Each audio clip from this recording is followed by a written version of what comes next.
휘발유 가격이 리터당 2,000원 시대를 열어버렸습니다. 정부가 석유 최고 가격제라는 유례없는 카드까지 꺼냈는데도 유가는 좀처럼 고개를 숙이지 않거든요. 이게 단순히 중동 전쟁 때문이야 라고 넘기기엔 그 이면에 숨겨진 역사의 경고가 너무나도 무겁습니다. 사실 우리나라는 기름값 때문에 국가의 운명이 바뀌었던 뼈아픈 기억이 있습니다. 그 첫 번째 트라우마가 바로 1973년의 1차 오일 쇼크였죠. 이스라엘과 아랍 국가들의 전쟁으로 석유가 무기화되면서 배럴당 3달러였던 유가가 순식간에 12달러로 4배나 뛰었습니다. 당시 중화학공업에 막 올인하려던 우리 경제엔 마른 하늘의 날벼락 같은 소리였어요. 이때 물가는 미친 듯이 치솟았고 잘 나가던 경제 성장률은 하루아침에 반토막이 났습니다. 하지만 여기서 기막힌 반전을 만들어냈죠. 기름값이 올라 돈벼락을 맞은 중동 국가들이 너도나도 빌딩을 세우기 시작하자 우리 건설 노동자들이 사막으로 뛰어든 겁니다. 기름 사느라 나간 돈을 다시 5달러로 벌어오며 위기를 기회로 바꾼 전설적인 시기였어요.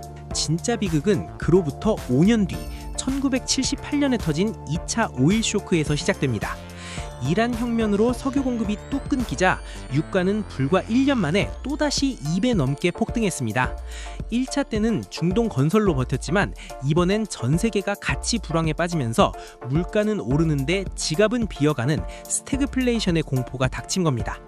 당시 상황은 지금 상상도 못할 만큼 처참했습니다.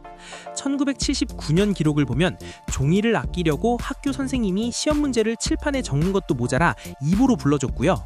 기름이 없어서 전동 방앗간 기계를 못 돌리니까 시골에선 다시 물레방아를 돌렸다는 웃픈 기사가 실릴 정도였죠.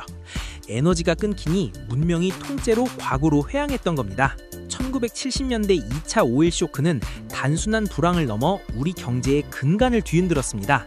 기름값이 감당 못할 수준으로 뛰자 공장들이 멈췄고 가발 공장인 YH 무역 같은 곳에선 대량 해고 사태가 터지며 수많은 가정이 거리로 나앉았죠. 에너지 하나가 평범한 사람들의 일자리를 뺏고 삶을 무너뜨리는 무서운 무기가 된 겁니다. 결국 이 경제적 고통은 사회 전체에 거대한 혼란으로 번졌고 우리 현대사의 뼈아픈 비극들을 불러오는 결정적인 도화선이 됐습니다. 단순히 물가가 올랐다 수준이 아니라 나라 전체가 생존의 기로에 섰던 시기였죠. 지금 우리 정부가 유류세를 깎고 가격을 통제하며 필사적으로 매달리는 것도 바로 이런 경제 붕괴의 도미노가 다시 시작될까봐 무섭기 때문입니다. 현재로 돌아와서 트럼프는 지금 이 위기를 자기들의 패권을 다지는 기회로 쓰고 있습니다. 이란의 석유 통제권을 뺏겠다며 베네수엘라의 마두로를 언급하는 건 단순히 유가 안정 때문이 아닙니다. 에너지 주도권을 미국이 꽉 쥐고 자기들 말 안 듣는 나라의 목줄을 언제든 쥘 수 있다는 강력한 경고를 날리는 거예요. 우리나라도 이번에 미국과 보조를 맞춰 사상 최대 규모의 비축유 방출에 동참했습니다. 무려 2246만 배럴을 시장에 풀기로 했는데 이건 미국한테 잘 보여서 관세 압박을 피하려는 외교적 보험이기도 합니다. 하지만 비축유 방출은 어디까지나 응급처치 일뿐입니다. 우리 쌀독에 있는 비상식량을 꺼내 쓰는 거니까요. 한때 301일치까지 든든하게 채웠던 비축량은 지난 정부 때 169일치까지 곤두박질 쳤다가 이제 겨우 200일선을 회복했습니다. 400일 넘게 쌓아두는 네덜란드 같은 나라에 비하면 여전히 살얼음판을 걷는 수준입니다. 여기서 더 큰 문제는 이번 위기가 석유 하나로 끝나지 않는다는 겁니다. 천연가스인 LNG 가격까지 동시에 뛰면서 전기요금과 도시가스 요금이 우리 뒷덜미를 잡고 있거든요. 난방비 폭탄이 터지면 서민 경제는 말 그대로 사면초가에 빠집니다. 과거 오일 쇼크가 기름만의 문제였다면 지금은 에너지 전반이 얽힌 복합 충격인 상황이죠. 산업계도 역시 초비상입니다.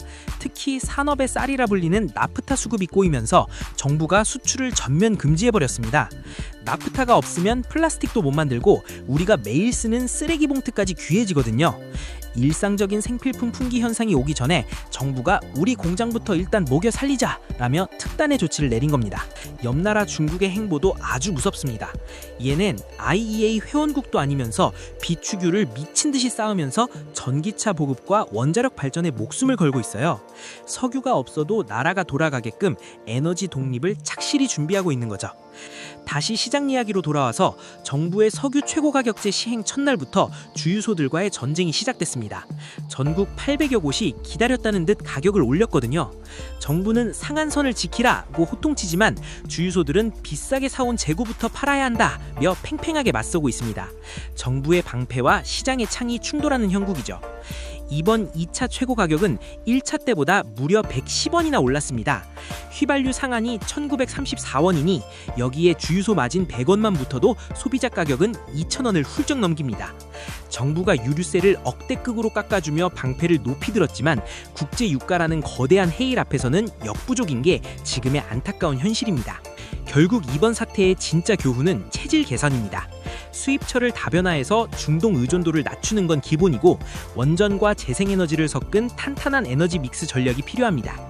기름값이 오를 때마다 나라 전체가 감기에 걸리는 이 연약한 구조를 끊어내지 못하면 우리 경제는 영원히 중동의 하수인으로 남을 수밖에 없으니까요.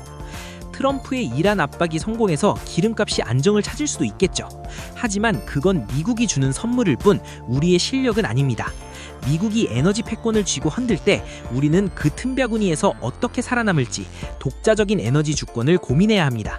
그게 바로 유가 2,000원 시대가 우리에게 던지는 진짜 숙제입니다. 현재 우리 정부는 최고 가격제 외에도 수요 억제나 연료 전환 같은 강력한 카드를 아직 아껴두고 있습니다. 상황이 더 나빠지면 예전처럼 강제 에너지 절약 대책이 나올지도 몰라요. 이게 단순히 뉴스 속 이야기가 아니라 우리 집 관리비 고지서와 직결된 실전 상황이라는 걸 명심해야 합니다. 설마 70년대처럼 물레방아를 돌리겠어 라고 방심하지 마세요. 에너지는 현대 문명을 지탱하는 혈액이고 혈액 공급이 불안해지면 경제라는 몸은 마비될 수밖에 없습니다. 지금 벌어지는 육겨 전쟁은 단순히 돈의 문제가 아니라 대한민국이라는 나라가 지속 가능한지 묻는 생존 게임에 가깝습니다. 과연 2주 뒤 3차 최고 가격제는 또 어떤 숫자를 찍게 될까요? 이번 고유가 사태가 우리 산업 구조를 어떻게 바꿔놓을지 그 결과는 지금 우리의 선택에 달려 있습니다. 여러분은 우리나라의 에너지 자립 어느 정도까지 가능하다고 보시나요? 댓글로 자유롭게 남겨주세요. 오늘 영상 여기까지고요. 다음 영상에서 만나요. 감사합니다.